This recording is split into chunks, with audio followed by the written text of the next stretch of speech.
Hey guys, welcome back. In this video, we are going to go through Chapter 6, Section 4, the central limit theorem, which is the most important topic of the second half of Chapter 6. So the key concept here is introduce and apply the central limit theorem. The central limit theorem allows us to use a normal distribution for some very meaningful and important applications. Another key thing here is that the normal distribution doesn't have to be a normal distribution just based on the nature of the sample. Remember from the previous chapter, or previous section I should say, we learned that you could kind of do some things to data to make non-normal distributions become normal, and that's by taking a sample of a sample. So the central limit theorem, so for all samples with the same sample size n, with n being greater than 30, so let me pause there and kind of elaborate a little bit. So when it says for all samples of the same size n, think back to the previous section where we rolled the dice. So you know when you roll a dice that the probability of getting a 1, 2, 3, 4, 5, 6 is all the same. So when you plot that, it's a uniform distribution. However, say you wanted to take the average of 5 of your rolls. So you do roll 1, which you got, I don't know, 1 of each. 1, 2, 3, 4, 5, or 1, 2, 3, 4, and 5. You know your average would be whatever that is. And then you do the same thing 1,000 times, or at least 30 times. When you plot the results of the sample, it becomes a normal distribution. So for all samples of the same size n, so you have to roll the dice, 5 times every time. You can't roll it 5 one time, 6 the other time. So for all samples of the same size n with n is greater than 30, the sampling distribution of x bar can be approximated by a normal distribution with the mean of mu and standard deviation of omega over the square root of n. I hate how this does that. I had to talk to IT or something. Okay, guys, I think this is a harder concept. I think it's harder to explain over the internet. So let's move forward, and then hopefully the example will help solidify it, and then you can go back to this slide if you need be. So the central limit theorem and the sampling distribution x bar. Okay, so given the population with any distribution, it could be normal, it could be uniform, it could be random. So the population has a mean of mu and a standard deviation of omega. 2.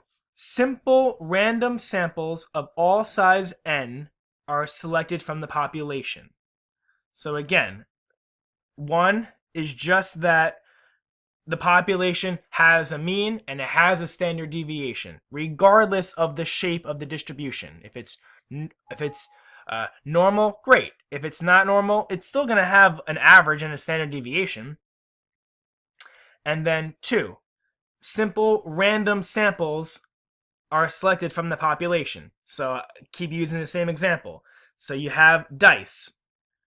Your random sample could be rolling 5 dice at a time and then have that set of 5 be sample 1 with the size n equals 5. And then you roll the dice 5 more times and then you analyze that set of 5. That becomes your sample 2.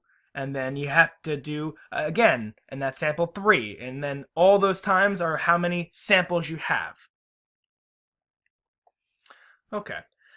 Practical rules for real applications involving a sample mean x bar. So requirements.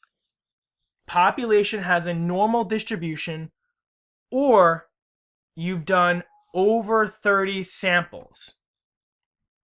So if your population has a normal distribution, you can stop right there. You're good. You can move on. If your sample does not have a normal distribution by its nature, but you do at least 30 samples of the samples and then plot those, now you can use this. On the flip side, if your original population is not normally distributed, and you have less than 30 samples, you cannot use this. So make sure you know when you can use it. You cannot use it if it's not normally distributed and your sample is less than 30. You can use this if the population has a normal distribution, or if it doesn't have a normal distribution, your sample size is greater than 30. So if you can use it, your equations become these three. So the mean of all values, well, your mean is going to stay the same. Your standard deviation now becomes your previous standard deviation divided by the square root of n. And then your z-score becomes your x bar minus mu over your standard deviation. So keep these formulas accessible for this. Okay, so considerations for practical problem solving. Number 1, check your requirements.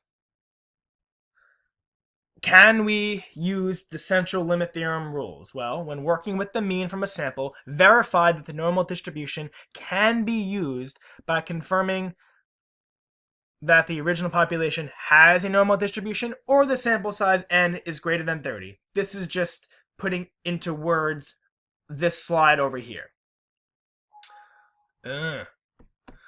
Number 2, is it an individual value or mean from a sample? Determine whether you are using a normal distribution with a single value x or the mean x bar from a sample of n values. Basically, if you're doing single values, you're looking at an individual output or an individual outcome. But if you're looking at the mean x bar from a sample, well, now you're looking at the outcome of a single dice roll versus x bar mean would be looking at the mean of the 5 dice you just rolled. So this is an important distinction. Are you looking at a single value or a value based on the sample? So for an individual value, when you're working with an individual value from a normally distributed population, use this equation. That should look familiar. This is going back to the previous sections. 2 continued. Or is this maybe 3? Yeah, this is 3. And if you're doing a mean from a sample of values, now you have to use this modified equation. So look at the difference between the two. In this one, you have z equals x minus your mean over your standard deviation of the individual. And now if you're looking at the value of a sample, now it becomes x bar over the modified standard deviation equation, which we did on this slide.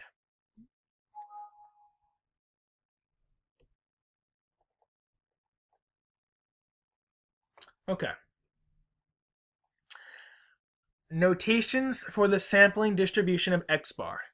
If all possible simple random samples of size n are selected from a population with mean mu and standard deviation omega, the mean of all sample means is denoted with the little x bar, and the standard deviation is omega with the x bar. Okay, we kind of already just talked about that before. This is just putting into words. So when you're looking at the individual value, it'll be just regular x. But if you're looking at the mean, it's x bar. That's all that's saying.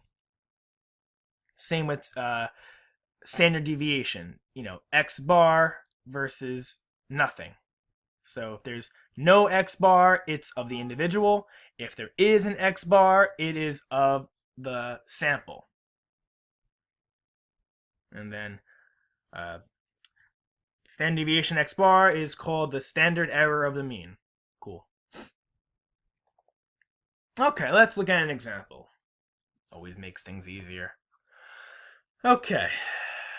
The elevator in the car rental building at San Fran International Airport has a plaque stating that the maximum capacity is 4,000 pounds dash 27 passengers.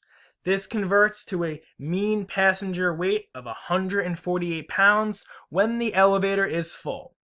We will assume a worst case scenario in which the elevator is filled with 27 adult males. So think that a hockey team just got off the airplane and they're all taking the elevator together. So you have 27 sweaty buff men.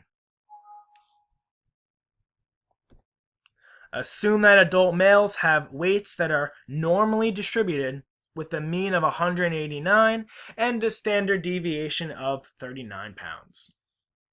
So part A, find the probability that one randomly selected adult male has a weight greater than 48 pounds. So if you're saying one randomly selected adult male, are you looking at a sample of males or an individual male? An individual male. So that will dictate what kind of equation you can use. Part B says, find the probability that a sample of 27 randomly selected adult males have a mean weight greater than 148 pounds. Well, are we looking at an individual or are we looking at a sample? We're looking at a sample. This used the word sample, which made it easier, but even if that word wasn't there, you would still know because, well, 27 is greater than 1. Okay, so let's look at the solution for part A. Use the methods presented in a previous section because we are dealing with an individual value. So since it's an individual value, well, we did this, what section was that? 6.2 maybe? Where you're trying to find the z value. So we learned how to do it using StatCrunch, using your calculator, and using your textbook. So you can use any of those methods right here because this is an individual one. This is the same problem that we did in chapter 6, section 2, I believe, but don't quote me on that. So we are seeking the area of the green shaded region in the figure. So we convert the 148 to a corresponding z-score to get our normal distribution curve, our standard normal distribution curve. So I'm not going to go through that because you guys should remember that from the previous section. But 148 minus 149 over our standard deviation gives us a z-score of negative 1.05, which using table A2, you can see that the probability of getting to the right of that value would be 0.1469, but we want to know what the complement of that is. So it'll be 1 minus that value, or 85%.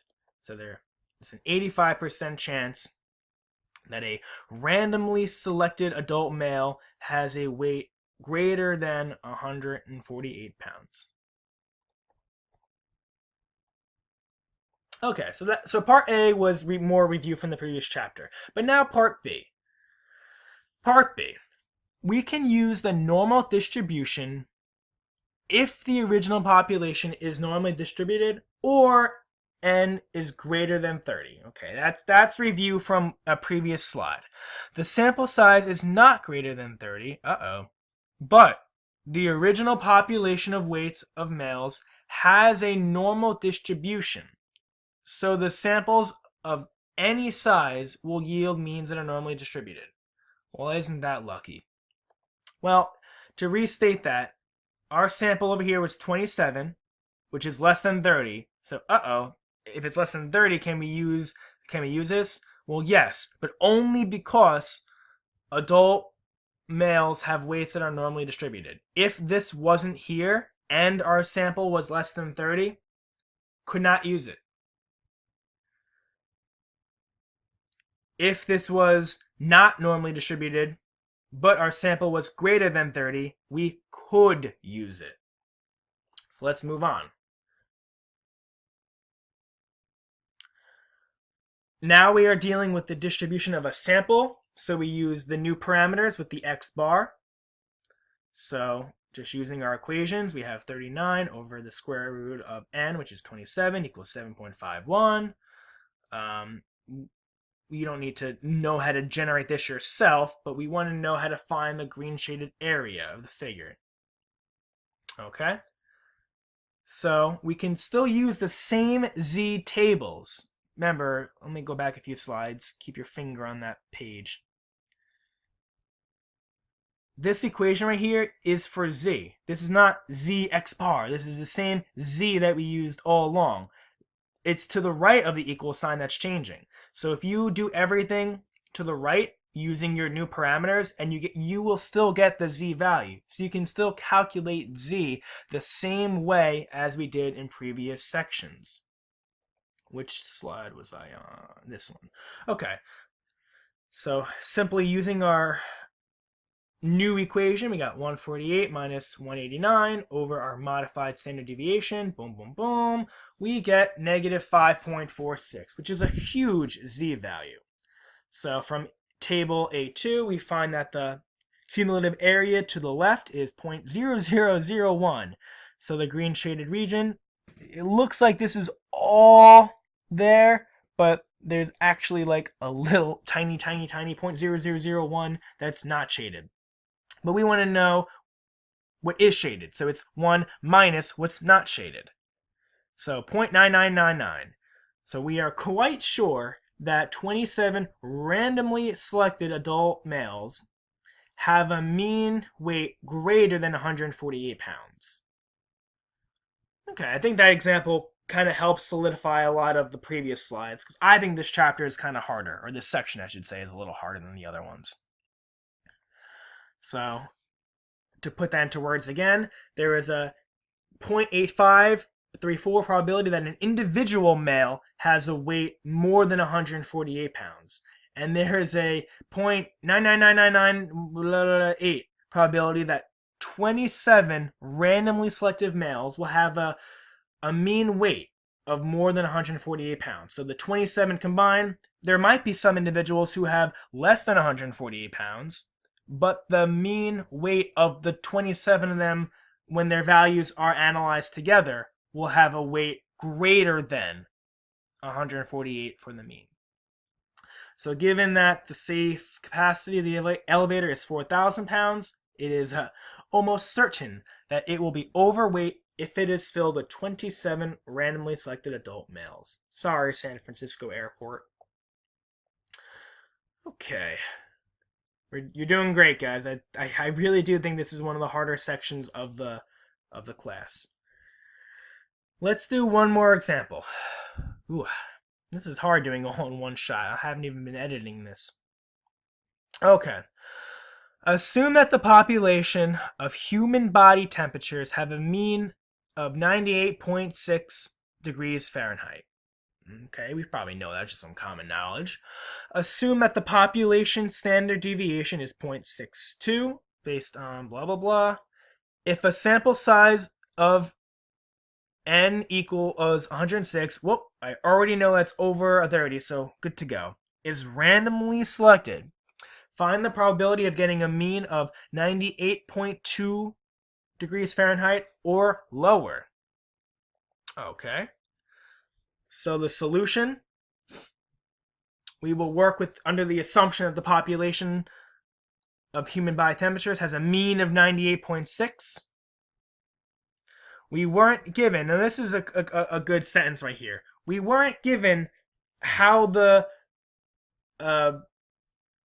what the distribution is of human body temperatures. It could be normal, it could be uniform. They didn't say.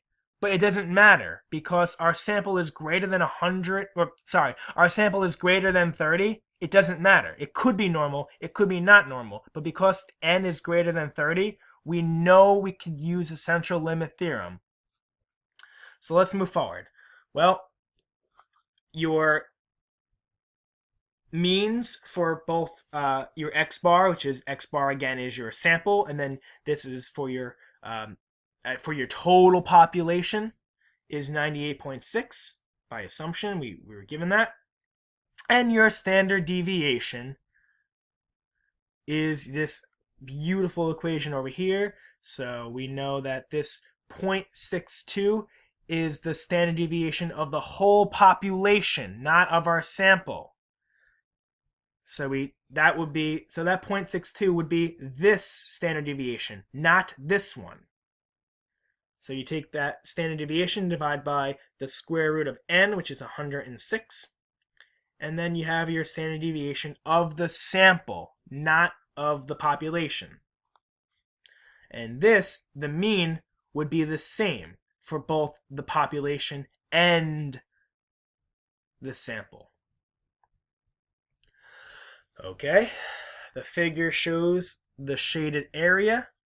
Again, it's looks like it might all be beautifully clear, but it's actually this value over here.